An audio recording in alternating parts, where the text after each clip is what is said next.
It's a great pleasure to welcome Ivan Ceresnjes, or Ceresnjes, as I would say it, since Ivan is a fellow Hungarian speaker. You should know. I should have. I just said the official English name. So it's a great pleasure to welcome you again at the JCPA. Ivan was the head of the Jewish community of Bosnia and Herzegovina until his immigration to Israel in 1996, and vice chairman of the Yugoslav Federation of Jewish Communities. During the civil war in Bosnia and Herzegovina, he organized rescue efforts to evacuate Jews and non-Jews, and also organized non-sectarian humanitarian relief for citizens of the besieged city and other parts of the country. And many of us had the honor to see a movie about these activities, which was very interesting, which was shown here at the center last fall. Ivan is an architect by profession, and is presently employed by the Center for Jewish Art of the Hebrew University of Jerusalem. And today, as you received in the invitation, he will speak on the destruction of Holocaust memorials in the successor countries of the former Yugoslav Federation. In the invitation, also another second presentation was promised for today by Miriam Mandel, but unfortunately she's sick, so we are only going to have one presentation today at the seminar, but that gives us a good chance to go into more details. So it's a great pleasure to welcome Ivan, and the floor is yours. Thank you. Before I start, I would like to ask for permission for something relatively unusual. Usually when I speak about such subjects, I follow what I have to say with some slide projection. But since this is very dense, would you agree that this slide projection will go parallel with my talking, and then I can return to that and explain what each slide means, because short captions on each slide do not say a lot about what it presents. Would you? Yes, that's fine.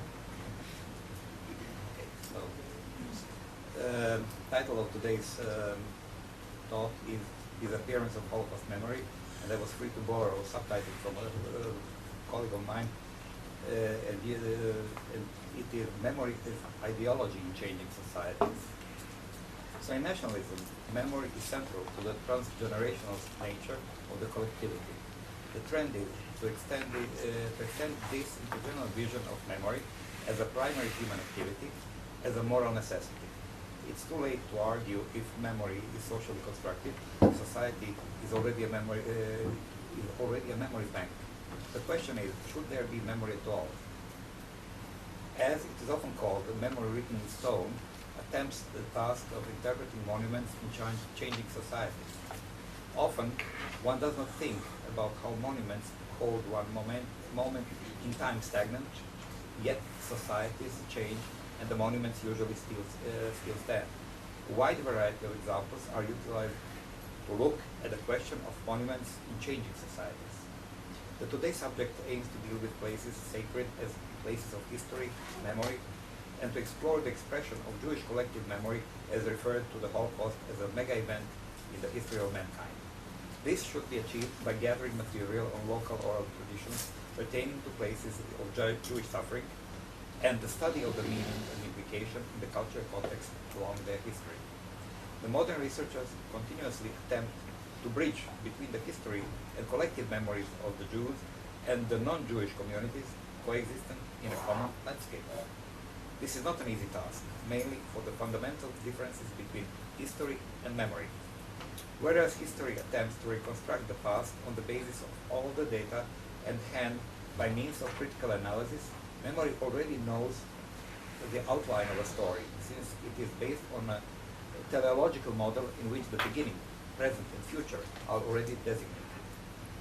The memory is continuous, ritually repetitive, while history is discrete, focused on definite dates and built on chronological scaffolding. Essentially, collective memory belongs to a real mediated meaning, which anthropologists call culture. This is particularly essential concerning sacred places where the collective memory was perpetuated in ritual.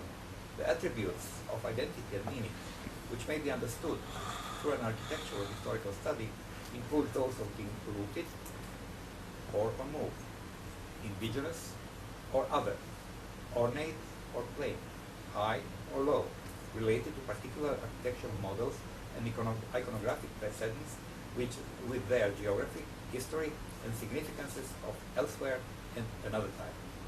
This approach was formulated in the pioneering project devoted to the basis of the French national memory and directed by Pierre Nora in 1984 till 1986, and was applied to analysis projects around Europe. It is high time to launch such a project of Jewish places of memory, a formative element of Jewish identity in the diaspora and in Israel.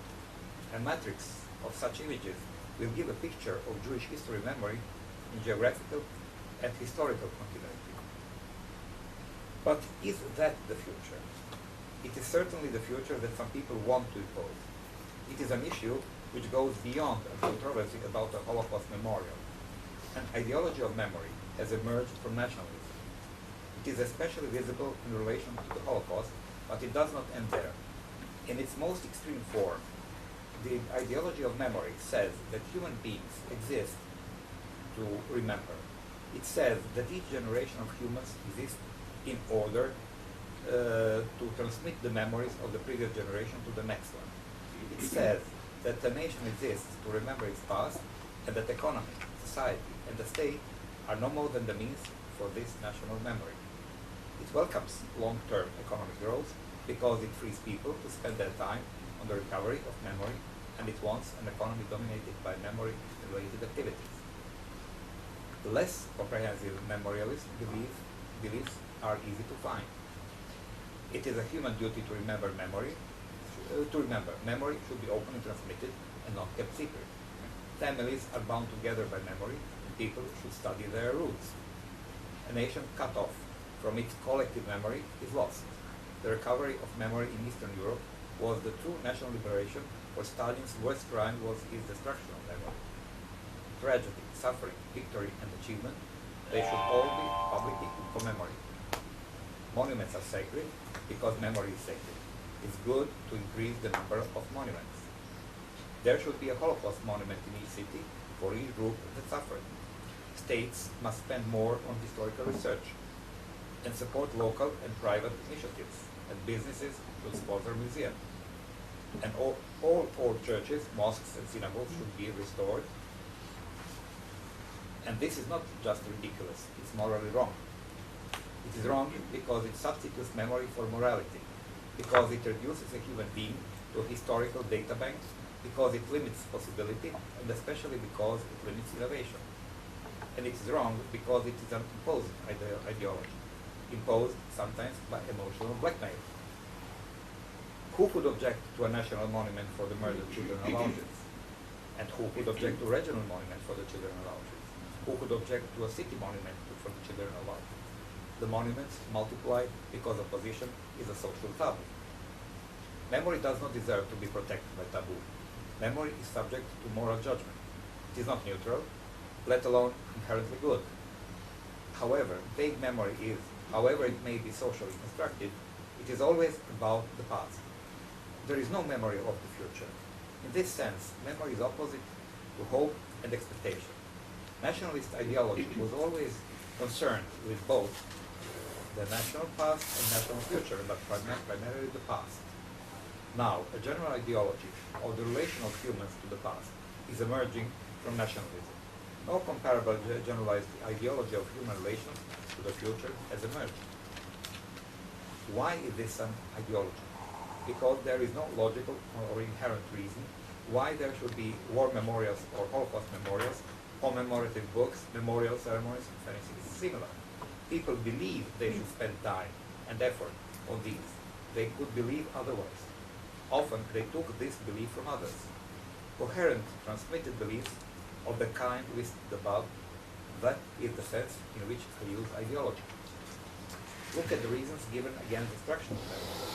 Pierre Vidal-Naquet, an opponent of Holocaust denial, sees it as an assault on transgenerationality.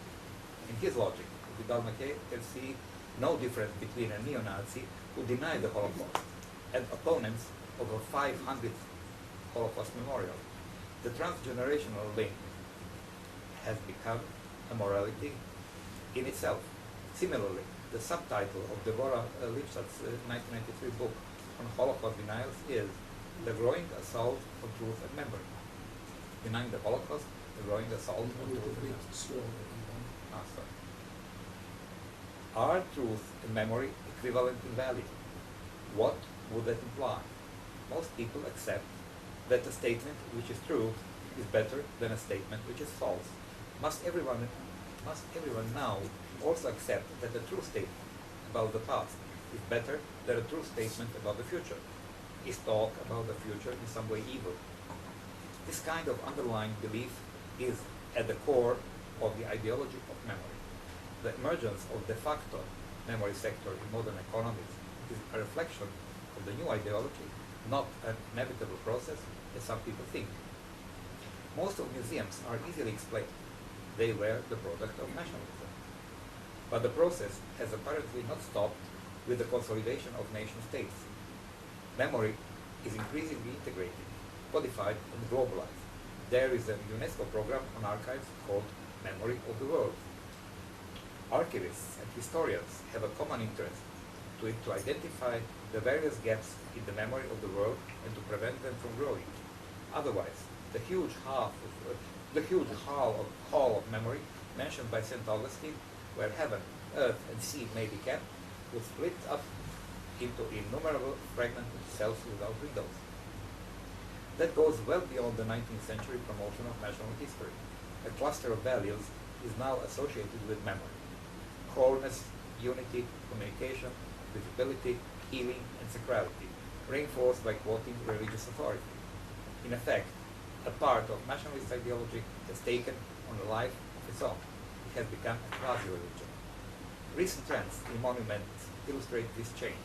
Public monuments have been built for thousands of years, but not all of the same kind. If a memory ideology emerges from nationalist ideology, the monument will change. You would expect fewer monuments for specific nation states, more for smaller groups, or general human monuments. You would expect fewer military battle monuments, more for other events, and the general growth of monuments. Both of these trends are visible at least in Europe. Less visible, but also to be expected, is a general shift towards a memorialist art, monumental or commemorative. The evolution of Holocaust monuments is exemplary. At first, there were camp monuments, later memorial institutes such as Yad Vashem and the Holocaust Museum, and local copies of these institutes and monuments, dispersed in space and category. Amsterdam, for example, has separate camp monuments, Auschwitz, Ravensbrück, and Dachau, and separate victim group monuments, national, Jewish, Zigeuner, and Homo. The Netherlands province of Utrecht has 16 different categories of Second World War monuments, one per each 8,500 inhabitants, and apparently no such monuments are ever removed, at least not in Western Europe. Some Holocaust memory can still be placed in a nationalist context, even as a new national symbol for the USA. Nevertheless, Holocaust memorialization, because of its intensity, also points the way to a future memory world of the kind described earlier. It would be a world of attribution of sacrality, designation of sacred space, construction of monuments and museums, historical scholarship and research with quasi-pilgrimage tourism to sites and memorials. Jacob Neusner once complained that American Judaism was becoming a Holocaust memorial movement. A new and widespread memory ideology would be equivalent to a human memorial movement, and it would dominate social and political life. Further, I tried to put together some ways of Holocaust commemoration, and I think it would be much more proper to touch this subject in discussion. I would like only to tell you the last passage, which I think is important, and after that I would like to explain what is on these slides, because explanation says much more than short captions under each of them. So, about the Holocaust commemoration. This does not suggest that monuments be turned into documentary museums. They should only contain enough detailed information that the viewers can relate to them on a personal level. It is necessary to have a kind of commemorative division of labor with educational programs to provide an interpretative context for the Holocaust and memorials integrated into daily life which would anchor it in public consciousness. A survey of visitors to the memorial sites in the various concentration camps illustrates that point. A high percentage of them only walk through the grounds without entering museums. This behavior is typical for a large proportion of the general population. They might take note of a memorial, but they are loath to invest the additional effort of going through the museum. To sum up, it is necessary not only to make memorials more visible and more personal, but also to replace rapidly moralizing appeals with concrete historical education. The Holocaust is such a complex phenomenon that its consequences cannot be reduced to a collection of trite phrases. It is beyond the scope of a memorial to actually draw conclusions, lessons from history. This only the viewer can do. Commemorative art is always embedded in a social context, which it helps to shape while at the same time being shaped by it. Only through a comprehensive educational program, including an objective treatment of the Holocaust in all of its aspects, can we hope that individuals will realize its significance. In all of its aspects can we hope that individuals will realize its significance. Only then can we be assured that Holocaust memorials of all designs will fulfill their essential purpose and prevent the disappearance of Holocaust memory. And if you allow me, I would like just to say a couple of words of each of these slides because they illustrate. I didn't want to give it two sentences illustration. I think it's much better and much more acceptable, if you allow. And it won't last long. This is the Central Holocaust Memorial on the Jewish cemetery in Sarajevo. We don't have Holocaust memorials outside of Jewish premises. It's standard, nothing special. You have to, sorry. Not everybody is familiar with the large number of states which Yugoslavia has in the meantime split into. Each time we see you, there is one more. Six, I think 7. No, we know 7. Last time you were here, we had 6. If I guest once a year, No. very soon we will have 8. No, Bosnia may split before 1 year. Not yet, but Western Macedonia probably. What? Not yet, but Western Macedonia probably. But that will join Albania, so that does No, will no, be no. independent. Kind of. We can discuss it other time. And the Serbian part will split off of Kosovo. I give you a number of options. The Vojvodina will split off. Okay, so this is Bosnia, and the capital of Sarajevo is a huge 16th century Jewish cemetery, and central built in the center of that was built a Holocaust memorial, which is nothing special except, unfortunately, the projection is dark. But you will see. You have to trust me. In the middle of this caption that said that it is devoted to fallen fighters against fascism of Bosnia and Herzegovina in the war in 1941-1945 is a huge hit of grenade because Serbs and Bosnians together were practicing artillery skills on this. It's on such good position. Sorry, you have to. In the 1995 war. In our last war, which was between 1992 and 1995, we had 5 wars in the last century. So my friend is right. Are you saying it was hit deliberately, or it was just a victim It's of very the difficult to miss. practice? It's very difficult to miss it. But you have to start from the assumption that if people from Yugoslavia speak about the war, unlike the rest of Europe, they don't speak about the Second World War. They speak about the war of the civil wars or the internal wars of the former Yugoslav Republic of the 1990s. Okay, since this is the cemetery I was talking about is Sephardi, in Sarajevo also was a Ashkenazi Jewish community. This is Ashkenazi memorial, and to add, my grandfather decided to build it, and this was also for practicing, but this was used for practicing in the last war, this 1992-95, but only for snipers and light arms. This is interesting. Very few people know about this. Almost everybody heard about Jasenovec, which is on the top of the list of concentration camps in Europe, by numbers, by brutality, by unsolved. By numbers? Because still we don't know. The It's numbers. not bigger than Auschwitz. No, it's not bigger. I just say there is a game of numbers tilting between 20,000 and 1,200,000. Depends, do you ask Serbs or Croats.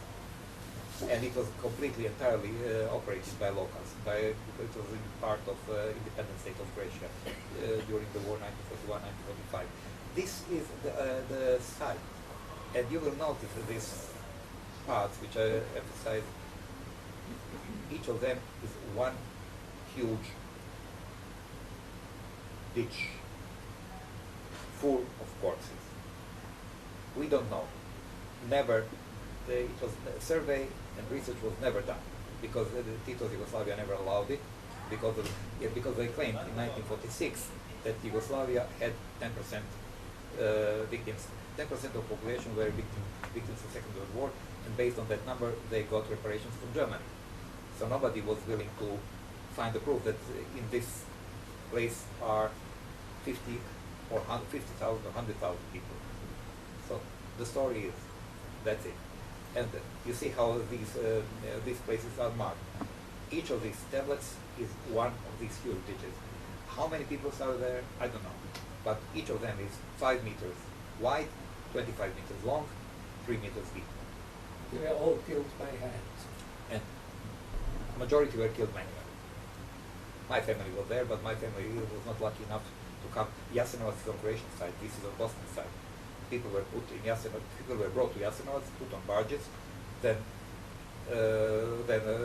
brought to the other side of the river, and then butchered here. My family was, as a majority of Jews, killed on the river and thrown in the river Sava, which goes to the Danube, and it lasted through the whole first year of the war. Then, it's interesting, Germans complained, Germans who were, behind the puppet state of Serbia and government, which was indirectly operated by Germans, asked the Stasis to stop this butchering on the river because it's not pleasant to have thousands of corpses floating every day from the Croatian side to the Serbian side, and through that was Black Sea, Romania. So, central Serbia, you will later see a small concentration camp, which I will say a couple of words about. This is the place where entire Jewish community in Niš, 1,000 people were butchered. Only one person survived. Only one. And later on, this is the concentration camp from which people were taken out. Here, where it's small, maybe 4,000 inmates were here, 1,000 Jews and 3,000 Serbs and enemies of this state of Serbia, communists and so on. So majority were killed on that place I showed you. This is the Wacht space. This is the wall for death squad. And now we're coming to the same place, Niš, which had an historic cemetery from the 17th century, very interesting one, but destroyed by gypsies. To settle, you will see on a couple of other examples, gypsies preferred to make their villages on Jewish cemeteries because they know that Jews are killed. Nobody will come back to claim the land. So we had that case in many parts of Yugoslavia, probably in other Eastern countries also. And you see the treatment. This is the same cemetery. I was there in the morning after the night when one of these graves was open. This is another one with human bones. This is a sewage ditch made of tombstones. This is the same cemetery. Now Bosnia again. Small Jewish community in Bihać, 1939. Ashkenazi, mainly Ashkenazi, well organized with nice cemetery. This is a cemetery where it was cleaned sometimes after the war, but this is 2 years ago. You see me in the middle, so you can measure all the growth. Also, gypsy village on the Jewish cemetery, only one tomb remained. Toilets paved by Luhot, dedication tablets in Croatia. When I complained, the owner said that his parish priest told him that Jews killed Jesus, so everything is allowed to be done. It was 3 years ago, so it's very fresh. Same place. To touch another neighboring country, this is Macedonia, Jewish cemetery in Štip, all just stones remain, not all of them of course, and all marble and stones were, all marble and let's say stones of value were taken by Bulgarians to make a pool for souring the cabbage. Jewish cemetery. This was a victim in the last war, this 15 years ago. It was a confrontation line between Serbs and Croats. You see the results.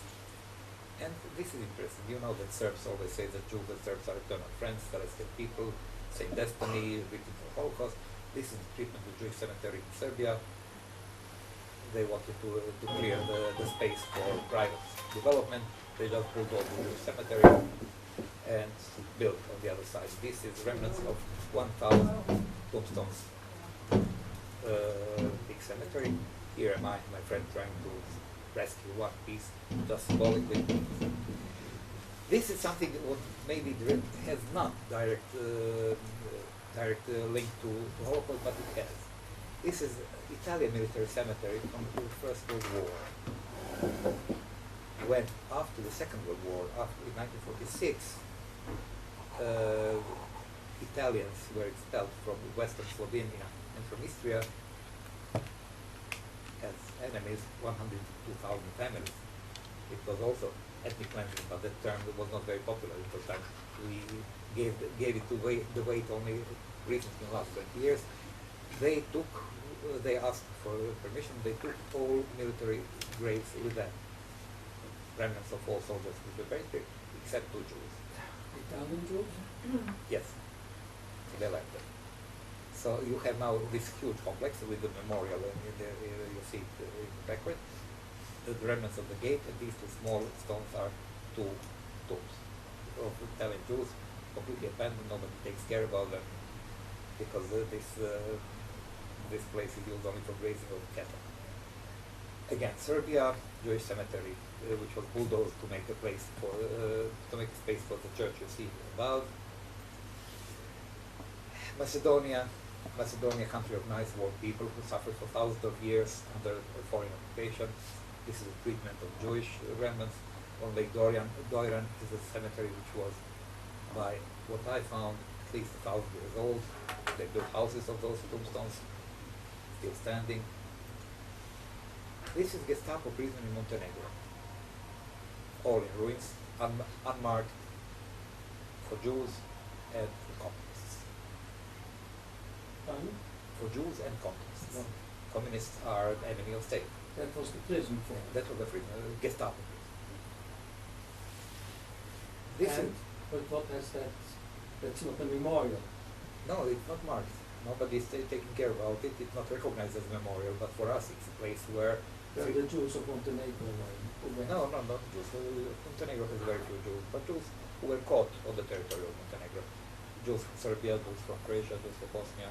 Whoever was caught there was brought to that prison and killed.